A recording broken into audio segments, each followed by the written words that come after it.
We know who we're taking in the first round of our fantasy drafts. We need to decide who are we targeting late in our drafts that have that league-winning upside that are going to bring us home a championship this 2025 season.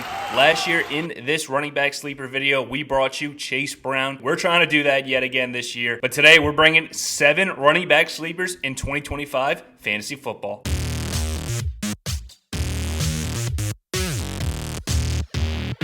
We'll have some deep sleepers at the end of the video, but to start off, we have Jordan Mason of the Minnesota Vikings. Now, word's getting out on Mason that he's going to factor into this backfield, but he's still only going as the 34th running back off the board in fantasy drafts. That's still too low in my opinion, considering the fact that Aaron Jones will be 31 years old by the end of the season. This Minnesota coaching staff has already talked about how Jordan Mason is going to play a factor in this backfield. I expect him to get a bulk of the work over Aaron Jones. I think they need to keep him healthy for the end of the season at age 30. And if we look at the numbers from a season ago, Jordan Mason was simply a better running back than Aaron Jones. Let's not forget, through the first 7 games of 2024, Jordan Mason was averaging 95 rushing yards per game. And it's not like he was just profiting off a crazy amount of volume. The guy was efficient with that work as well. He was top 10 in true yards per carry, yards per touch, and juke rate. So he shows some elusiveness in his game. And in 2024, Jordan Mason was doubling Aaron Jones when it came to explosive run rate and forced missed tackle rate. Don't think that should surprise many people. I mean, Aaron Jones is an older veteran running back. He's obviously not going to be as explosive as he once was. Well, Mason, I believe, is going to get a bulk of the work. We know for a fact that Jordan Mason is going to be the goal line running back in Minnesota. Coaching staff's already alluded to it. If we look at Aaron Jones' stats from 2024 inside the 5-yard line, he might have been the worst running back in the entire National Football League in that area. At the goal line inside the 5, he had 13 carries for -2 yards. The guy was literally going backwards on a per carry basis. Jordan Mason, a 220-pound running back, profiles to be a much better option at the goal line. We know this Minnesota offensive line is a top 10 unit in the league, and with first-time starting quarterback J.J. McCarthy, I expect this team to rely heavily on the run game to set up that play-action pass that Minnesota is known so well for. And we know Minnesota is going to be a great offense. Justin Jefferson, Jordan Addison will be back in week 4. TJ Hockenson. I think there's a lot of value to capture here at ADP 34th overall for Jordan Mason, a guy we know is going to have the red zone work and has shown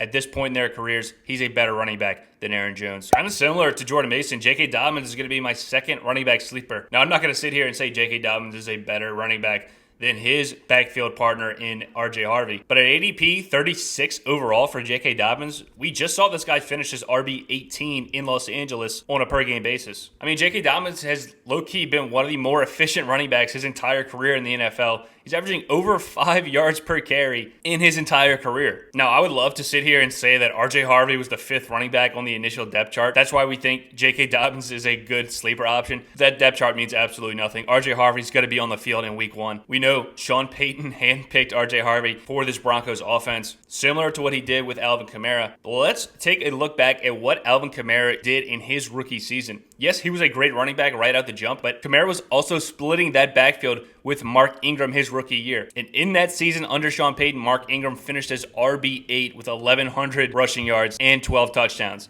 Now, I'm not going to sit here and say J.K. Dobbins is going to finish as a top 10 running back in fantasy, but Sean Payton is going to use multiple running backs. J.K. Dobbins has been one of the most efficient running backs while he's been in the league. And this Broncos offensive line might be the best run blocking unit in the entire league. Especially early in the season, J.K. Dobbins get a lot of the work, but if he can hold on to a red zone role, I definitely can see Dobbins providing value all year long, even with Harvey factoring in to this offense under Sean Payton. My next sleeper running back, Trey Benson for the Arizona Cardinals. He is being drafted as the 51st running back off the board. Benson's being priced as strictly a handcuff running back, where I think we're going to see this guy's usage increase this season. Cardinals head coach Jonathan Gannon has already stated Benson's going to factor into this backfield with James Conner. While I still think James Conner is going to be a great option early in the season, he is a 30-year-old running back that has significant health problems.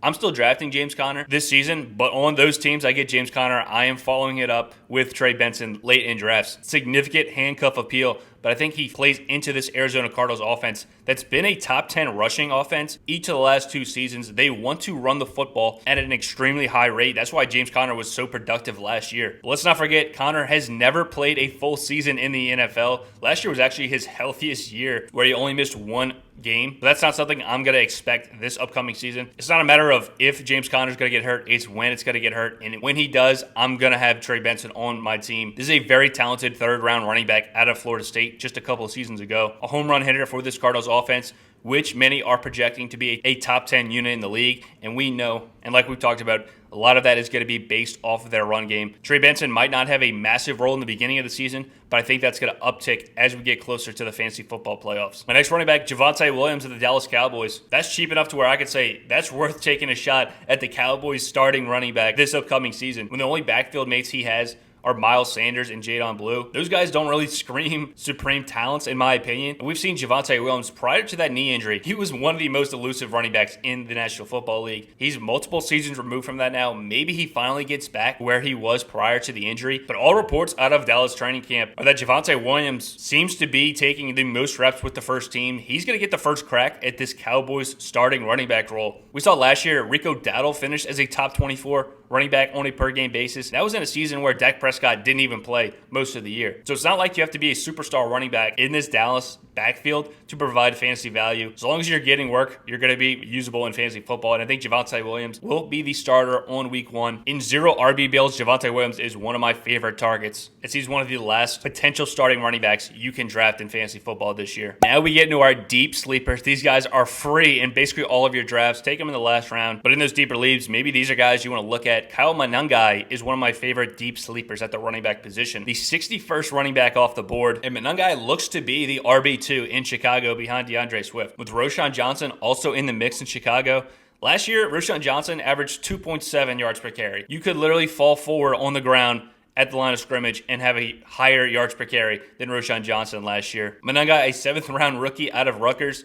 The easy comparison is going to be Isaiah Pacheco, where that worked out in Kansas City. But I think Monangai, the only way that he's going to provide value is going to be in a red zone role. We saw DeAndre Swift struggle in the red zone, similar to what Aaron Jones was doing. While Swift, I think he has a high floor this year for an upgraded Chicago offense. We know Ben Johnson loves using these bigger running backs when he gets in close to the red zone. Let's not forget, in 2022, Ben Johnson elevated Jamal Williams to score 17 touchdowns in that Lions offense. And most recently, David Montgomery's been a staple in that backfield, punching it in at the goal line alongside Jahmyr Gibbs. Now, I don't think DeAndre Swift and Kyle Monangai are Jahmyr Gibbs and David Montgomery, but this Chicago offense behind a much upgraded offensive line, they're supposed to be a top 10 unit this upcoming season. An ascending quarterback in Caleb Williams. This offense should be a lot better, and if Kyle Monangai has that goal line role in Ben Johnson's offense, he's going to blow this ADP out the water at 61 overall. DeAndre Swift's not going to have a full-time role in this backfield, and we believe Monangai is going to be the guy over Roschon Johnson. How about Woody Marks? Woody Marks as the 62nd running back off the board, rookie out of USC. This Houston Texans backfield is absurd right now. Joe Mixon, we have no idea when the dude is going to play, what's going on with his leg right now. Nick Chubb is about as dusty as a blockbuster clearance rack, and Woody Marks looks to be the receiving back in this Texans offense. In college, he started at Mississippi State, then transferred to USC, but at Mississippi State, he led the entire country in receptions his sophomore year with 83 catches. So obviously, he's going to be a good receiving back for this team. And he also was able to provide 1,000 rushing yards for USC in the Big Ten. So there is some upside in Woody Marks' game. In Houston Texans offensive line that projects to be one of the worst in the National Football League, I think that's going to lend itself favorably to more elusive receiving back than to the Nick Chubb's, Joe Mixon's profiles. A Texans team that we expect to score points through the air.